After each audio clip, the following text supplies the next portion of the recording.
নমস্কার বন্ধুরা, আমি শর্মা আর শর্মার রান্নাঘরে আপনাদের সকলকে স্বাগতম।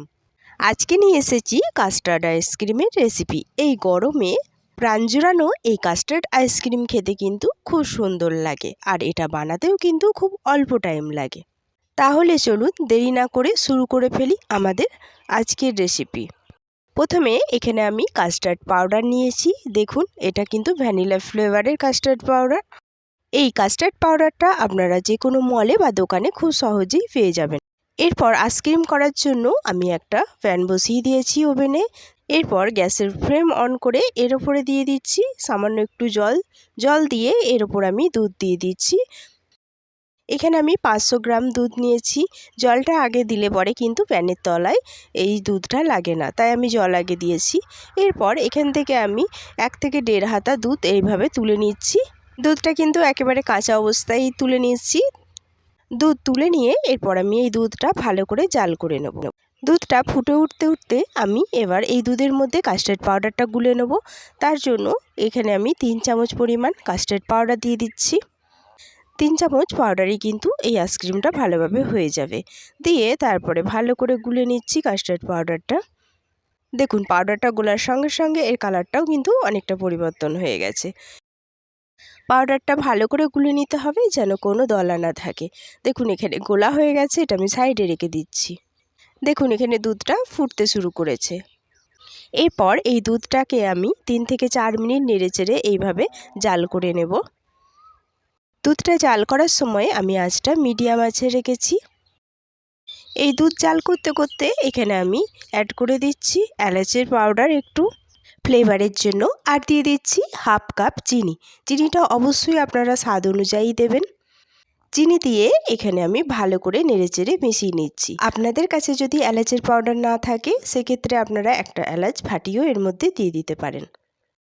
এলাচ আর চিনি দেওয়া হয়ে গেলে এবার আমি এই দুধটাকে ভালো করে জাল করে নেব 3 থেকে 4 মিনিট। আর দুধটা জাল করার সময় অনবরত একটু নাড়তে হবে, আর দেখতে হবে এর ধারে যেন সর না পড়ে। প্যানের গায়ে যদি সর পড়ে তাহলে সেই সরটা কিন্তু খুন্তির সাহায্যে তুলে দিতে হবে, আর অনবরত নাড়তে হবে যাতে সর না পড়ে। দেখুন, এখানে আমার প্যানের গায়ে একটু একটু সর পড়ছে, আমি এইভাবে সরগুলো তুলে দিচ্ছি। এইভাবে কিন্তু অনবরত নেড়ে 3 থেকে 4 মিনিট এটা জাল করে নিতে হবে। এইভাবে কাস্টার্ড আইসক্রিম তৈরি করে দেখবেন, এটা কিন্তু খেতে খুব সুন্দর হয়। না খেলে পরে কিন্তু বিশ্বাসই হবে না। দেখুন, এখানে আমি 3 থেকে 4 মিনিট খুব ভালো করে জাল করে নিয়েছি। দুধটা কিন্তু খুব ভালোভাবে ফুটে গেছে। এরপর আমি এর মধ্যে অ্যাড করে দিচ্ছি এই কাস্টার্ড পাউডার। দেওয়ার সময় আমি আঁচটা কিন্তু একেবারে লোতে রেখেছি, আর কাস্টার্ড পাউডার অল্প অল্প দিয়ে আর অনবরত নেড়ে আমি কাস্টার্ড পাউডারটা কিন্তু মিশিয়ে নিচ্ছি। অনবরত নেড়েই কিন্তু মেশাতে হবে, নাহলে কিন্তু দলা পেকে যাবে। কাস্টার্ড পাউডার দিয়ে এটা নেড়েচেড়ে আমি খুব ভালো করে মিশিয়ে নিচ্ছি। দেখুন, কাস্টার্ড পাউডার দেওয়ার ফলে এটা কিন্তু অনেকটা পুরু হয়ে গেছে। পাউডার দিয়ে এটা আমি আর 1 থেকে 2 মিনিট একটু জাল করে নেব। এই কাস্টার্ড আইসক্রিম বানাতে গেলে দুটো জিনিস মাথায় রাখবেন। কাস্টার্ড পাউডারটা সবসময় কাঁচা দুধে বা জলে গুলতে পারেন, আর কাস্টার্ড পাউডারটা দেওয়ার সময় আঁচ একেবারে লোতে রাখবেন। দেখুন, এখানে আমি 2 মিনিট জাল করে নিয়েছি। 2 মিনিট পর এর মধ্যে আমি অ্যাড করে দিচ্ছি সামান্য ড্রাই ফ্রুট কিছু আমি কেটে রেখেছিলাম।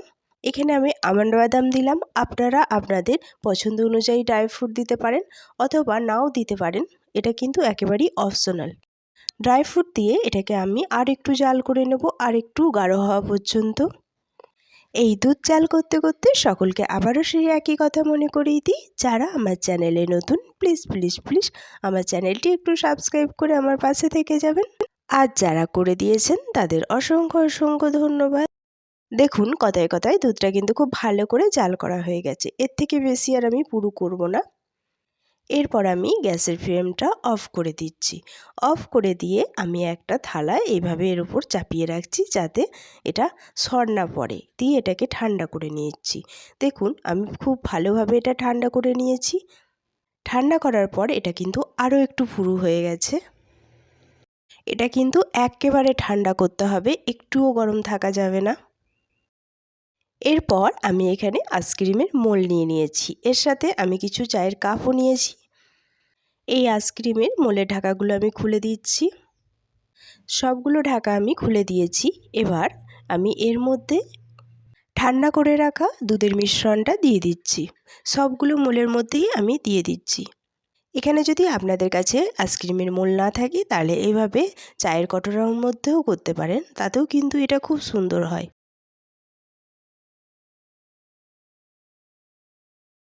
দেখুন এখানে আমি সবগুলো মোলের মধ্যেই দিয়ে দিয়েছি। এরপর আমি যে চায়ের কাপগুলো নিয়েছি তার মধ্যে দেব। তার আগে এই মোলের ঢাকনগুলো আমি এঁটে দিচ্ছি।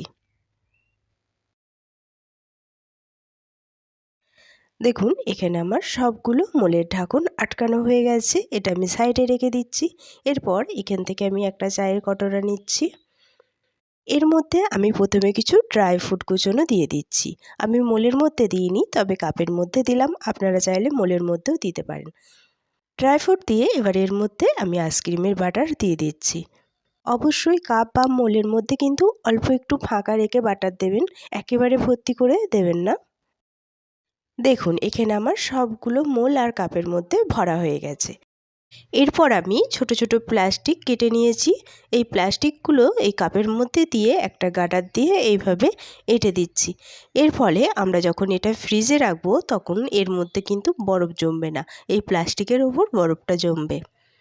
প্লাস্টিক আমার আটা হয়ে গেছে। এরপর ছুরি দিয়ে এর মিডিলে আমি একটুখানি ছিদ্র করে দিচ্ছি।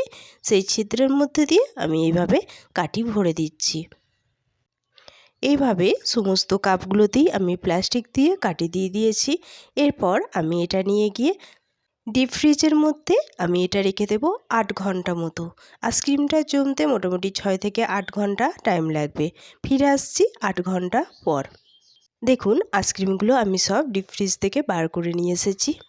প্রথমে আমি কাপের আইসক্রিমটা খুলে দেখাচ্ছি আপনাদের। দেখুন প্রথমে প্লাস্টিকটা এভাবে খুলে দিচ্ছি। আইসক্রিমটা কিন্তু খুব সুন্দর জমাট বেঁধেছে। এরপর আমি চায়ের কাপ থেকে আইসক্রিমটা বার করে নেব। তার জন্য আমি এই চায়ের কাপটাকে 2 হাত দিয়ে এইভাবে একটু ডলে নিচ্ছি। তারপর এটাকে আস্তে আস্তে ঘুরিয়ে নিচ্ছি। দেখুন এটা খুব সহজেই ঘুরে যাচ্ছে। এরপর এটা আমি বার করে নেব। হালকা করে চাপ দিয়ে এটা বার করলেই কিন্তু বার হয়ে যাবে। দেখুন এখানে কিন্তু আইসক্রিমটা আমি বার করে নিয়েছি। এটা দেখতে কত সুন্দর হয়েছে। এরপর সবগুলো আইসক্রিমই আমি মোল থেকে এইভাবে বার করে নিচ্ছি। সবগুলো আমি আইসক্রিমই বার করে নিয়েছি। দেখুন আইসক্রিমগুলো কত সুন্দর হয়েছে, আর খেতেও হয়েছে কিন্তু খুব সুন্দর। আমার এই আইসক্রিমের রেসিপিটি ভালো লাগলে একটা লাইক ও কমেন্ট করার অনুরোধ রইল। আজ এই পর্যন্তই। দেখা হবে আবারও একটা নতুন রেসিপি নিয়ে। ততক্ষণ সবাই সুস্থ থাকবেন। সকলকে ধন্যবাদ।